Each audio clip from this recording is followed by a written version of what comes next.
In a closed room in Kyiv, the president of Ukraine stands in front of the camera and tells his people that the country is facing an almost impossible choice. Either accept a peace plan proposed by the United States with 28 highly sensitive points, or accept the risk of gradually losing its most important ally and stepping into an even harsher phase of the war. In Washington, Donald Trump stresses that Ukraine will have to accept some kind of deal sooner or later. And in Moscow, Vladimir Putin appears satisfied, treating this plan as a platform he can work with.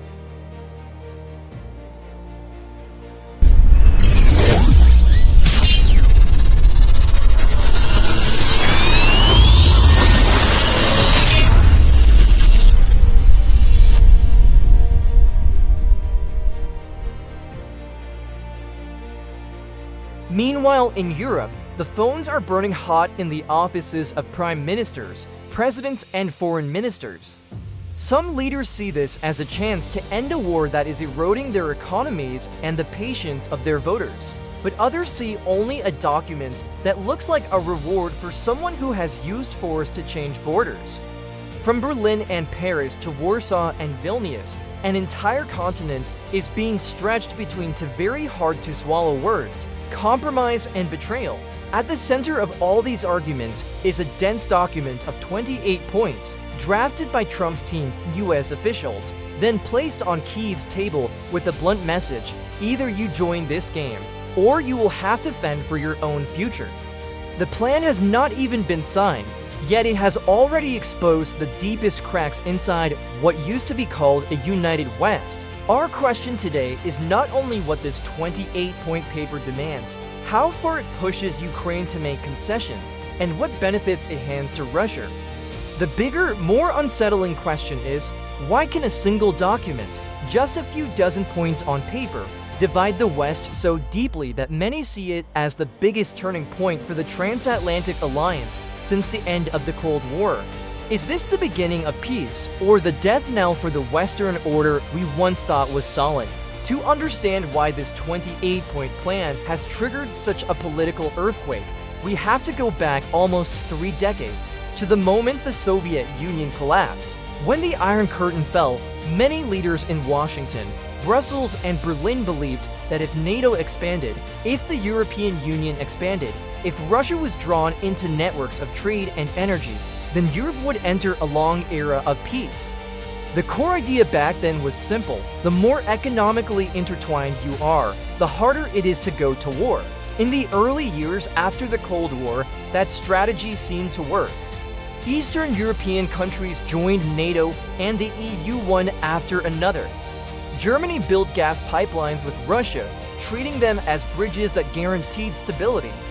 Many people believed Europe had finally left behind the age of large-scale wars on the continent, but in 2014, Crimea was annexed. In 2022, Russian tanks rolled across Ukraine's borders, and that illusion collapsed. The West responded with sanctions, arms supplies, and a message repeated again and again: the use of war to change borders in Europe cannot be accepted. In that moment, the unity of the West was celebrated. In the first 2 years of the war, the United States supplied most of the weapons, intelligence, and money. Europe accepted winters with high energy prices and slowly cut its dependence on Russian gas. Many people talked about a kind of European 9/11s, a shock that made the whole continent close ranks around Ukraine because they believed it was also their own last line of defense. Finland and Sweden, countries once proud of their neutrality, abandoned it and applied to join NATO. But the war dragged on. There were few decisive breakthroughs at the front. The price tag of aid grew month by month. Cracks began to appear inside the democracies themselves. In many European countries, inflation, electricity, and fuel prices and living costs made voters tired. Populist parties, skeptical of Ukraine and skeptical of NATO, began to rise. The message "we can't keep paying for an endless war" started appearing more often in the media and election campaigns. In the United States, the story was similar but colored differently. A part of conservative voters asked why Washington had to pour hundreds of billions of dollars into a war across the ocean. While the southern border was chaotic, infrastructure decayed, and public debt ballooned. Donald Trump understood that sentiment very well. He repeatedly promised to end the war in a short time, revived the slogan "America First," and hinted that allies were taking advantage of American taxpayers. In his previous term, Trump had already worried many NATO countries by scolding them for not paying enough for defense and hinting that the US might not defend allies who did not meet military spending targets. This time, he is back in the White House while a major war is unfolding right next to NATO's border, and the balance on the battlefield is no longer clearly tilted in Ukraine's favor as it seemed in the early months.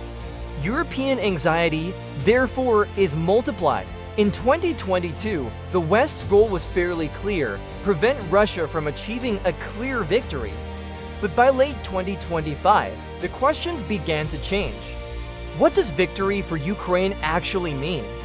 What counts as an acceptable peace? And more importantly, who has the right to define those terms? Against that backdrop, from contacts between US and Russian officials, a new peace plan began to take shape: the 28-point plan. It is a broad framework that combines a ceasefire, security guarantees for Ukraine, the shape of Europe's future security architecture, and the long-term relationship between the United States and Russia. What stands out is that the document was conceived mainly between Washington and Moscow, then brought to Europe and Kyiv as a starting point for discussion, accompanied by hints that time was not on Ukraine's side. One of the most controversial points is how the plan handles territory. According to leaked drafts, Ukraine is asked to accept the reality that Crimea is under Russian control, to recognize Moscow's role in Donetsk, Luhansk, and parts of Kherson and Zaporizhia, and to freeze the front line at roughly its current position. To put it bluntly, it is a land for peace formula. The war stops, but Ukraine's mat loses the areas that were occupied. The next clause is closely tied to NATO. Ukraine must declare, writing it clearly into its constitution, that it will not join NATO. It must accept becoming a militarily non-aligned state, with caps on troop numbers and weapons. NATO is banned from stationing permanent troops on Ukrainian territory. In return, Kyiv receives security guarantees from the United States and a group of Western countries, together with monitoring and consultation mechanisms. Economically, the 28-point plan proposes using a large portion of Russian assets frozen in the West to create a reconstruction fund for Ukraine. The figure mentioned is in the hundreds of billions of dollars, part of it for infrastructure, part to attract private investment. In parallel, sanctions against Russia would gradually be eased if Moscow complies with the agreement's terms. And in an optimistic scenario, Russia could slowly return to global economic and political forums. On paper, this looks like a deeply pragmatic deal. Ukraine ends the war, gets money to rebuild, and reduces future loss of life. The United States lightens the burden of aid and can refocus on other priorities. Russia keeps a significant share of its territorial gains and finds an exit from sanctions. Europe temporarily extinguishes a hotspot right on its border. In theory, it is a kind of peace in which everyone has to swallow some pain. But that very structure turns the 28-point plan into the strongest litmus test yet for Western unity. The first reason is the clash between principles and outcomes. Supporters of the plan argue that after almost 4 years of war, the odds of Ukraine retaking all its territory by force are increasingly slim. Continuing to fight indefinitely only prolongs the suffering of its people, drains Western finances, and raises the risk of direct confrontation between great powers. From that perspective, a bitter deal is still better than an endless war. On the other hand, many Eastern European and Baltic states see the 28-point plan in a completely different light. For them, it is an extremely dangerous precedent. If you have enough military power to seize your neighbor's land and can hold on for a few years, the world will eventually legitimize that reality with a peace agreement. This affects not only Ukraine, but the entire post-1945 order. the principle that borders cannot be changed by force. The second reason this plan has provoked anger is the way it was built. Many European capitals feel they were given very little notice, almost presented with a fait accompli. The plan was negotiated mainly between US officials and Russian representatives, while European allies, the ones who will live with the long-term consequences, had to hurriedly hold side meetings at international summits just to react. The feeling of being sidelined revives an old fear that European security in reality still revolves around one axis, the White House, and that the old continent is still just the backyard in deals between great powers. In Berlin, Paris, and Brussels, many worrying that if the US and Russia design a new order for Europe after the war, Europe could wake up in a world where its security lines have been redrawn without its decisive voice. For them, the 28-point plan is not just about Ukraine, but also a reminder that Europe has never truly escaped strategic dependence. The third reason lies in how the plan redefines Europe's security. Ukraine, a country with a long border with Russia, is turned into a neutral buffer state, with a limited army, barred from joining a military alliance. That makes many frontline countries feel unsafe. They fear a weak, forcefully neutral Ukraine will become a crack running right through the middle of Europe's defensive wall. If a new crisis breaks out, that buffer may become the ignition point, not the shield. By contrast, in countries farther from the front line, where voters are exhausted by prices, taxes, and pension worries, the idea of freezing the conflict to lower tensions has obvious appeal. They see the risk of a long, spreading war and want a way out, even an imperfect one. Differences in geography, history, and psychology make it much harder for Europe itself to speak with a single voice. And it is not just Europe. In the United States, the 28-point document also deepens political division. Some lawmakers, including Republicans, worrying that using aid as leverage on Ukraine will destroy allies' trust. They fear the message to the world is, America might stand by you for a while, but if domestic politics shift, that support can evaporate very quickly. Meanwhile, those who back an America First course see the plan as a rational move, cutting financial burdens, avoiding the risk of direct confrontation with Russia, and being able to say they have ended a war someone else started. In Europe, the 28-point plan is like a mirror reflecting long-standing cracks. Some governments that are friendlier to Russia or more populist quickly express sympathy for the plan, emphasizing that it is the only realistic option. Far-right and Eurosceptic parties in many countries seize the moment to call for cutting aid, hammering home the message we must take care of our own people first. Meanwhile, centrist governments are stuck between commitments to Ukraine and pressure at home, struggling to build consensus domestically, let alone across the entire continent. At this point, an ethical question emerges: what is a just peace? Those who want to end the war quickly argue that perfect justice is a luxury in international relations. The essential thing is to stop the killing, avoid escalation, especially the risk of clashes between nuclear powers. Opponents counter that a deal which consolidates the fruits of aggression, forces the victim to give up territory, and limits its ability to defend itself and choose its own foreign policy is hard to call just. If we still attach the word just to such a settlement, then the concept itself is being hollowed out. Another troubling point is how the 28-point plan describes security guarantees for Ukraine. On paper, Kiev is promised mechanisms for monitoring, consultation, and support in training and intelligence. But most of that depends on the political will of future governments in Washington, Moscow, and Europe. Ukraine has to give up its strongest cards, land, military strength, and the path into NATO, in exchange for long-term commitments that are nothing like the collective defense clause of NATO's Article 5. For a country that has been invaded many times in its history, that ambiguity is very hard to accept. All of this explains why the 28-point plan divides the West so deeply. It forces each country to be honest with itself. Is the top priority to maintain a rules-based order, where borders and sovereignty are untouchable, or to seek a level of minimum stability that lowers political and economic costs in the short term? At a deeper level, the way Trump and his team approach the issue also reveals a different vision of America's role.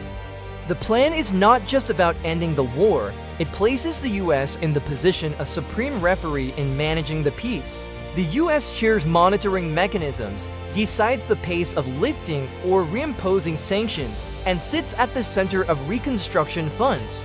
For many Europeans, this is both an opportunity, if Washington truly commits in the long run, and an uncomfortable reminder that they still cannot stand fully on their own strategic feet.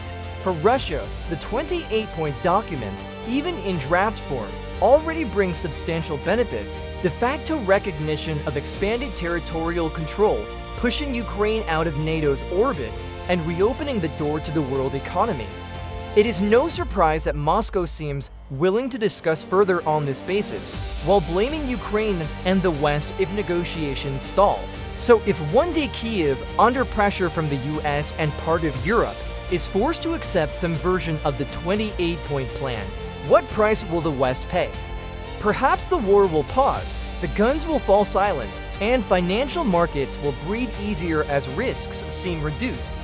But the trust of small countries in promises to protect sovereignty and territorial integrity will drop sharply. From the Baltics to the Balkans, from Eastern Europe to far-off places like Taiwan, people will have to ask themselves, if one day we are attacked, will Western support truly endure? Or will it last only until domestic politics in Washington turn a different way? On the other hand, if Ukraine firmly refuses and the US really cuts or sharply reduces aid, while Europe lacks either the capacity or the unity to fill the gap, Kyiv could be pushed into a more dangerous position on the battlefield. In that case, the West would face not only the risk of a strategic defeat, but also a burden of guilt. They encouraged Ukraine to fight, placed on its shoulders the expectation of defending common values, then pulled away at the hardest moment. In the end, Trump's 28-point plan is not just a document with a few dozen lines about ceasefires, elections, borders, or frozen assets. It is a test for the very idea of the West in the 21st century. Do the United States and Europe still share a common vision of world order? Or have they entered a period where each side calculates its own priorities, willing to bargain away the future of smaller allies on the geopolitical chessboard? The question why is Trump's 28-point plan dividing the West therefore leads to an even deeper question. What is the West today? Is it an alliance of values, ready to pay a price to defend principles? Or is it a flexible network of interests, constantly adjusting ideals to match the pressures of reality? The answer will not be found in lofty declarations, but will be revealed in the choices that Washington, Brussels, Berlin, Paris, and above all, Kyiv make in the coming months. And those choices will decide not only Ukraine's fate, but also the shape of the world order after this war.